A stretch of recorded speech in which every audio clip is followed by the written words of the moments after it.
Recording studio Jagdishpur.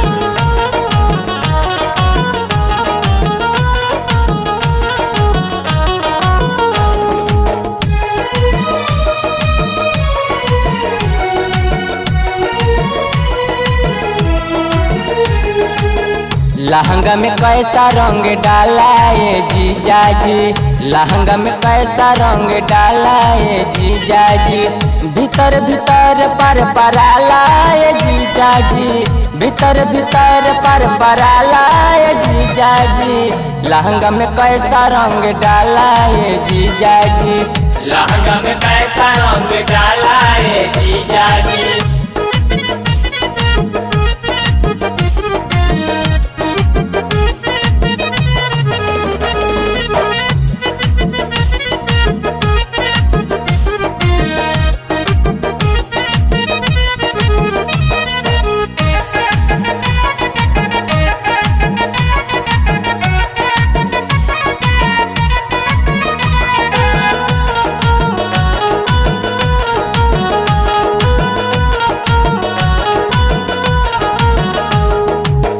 चाहे मन कर ताहे देवे लाऊ झूल हो,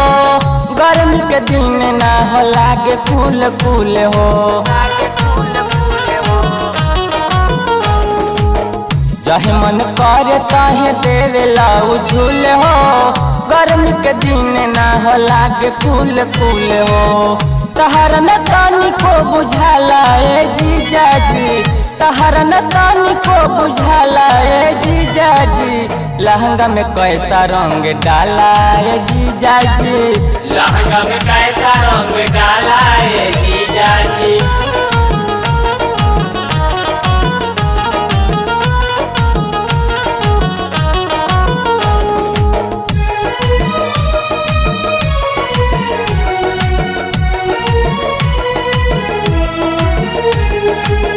दीदी गाँव आइल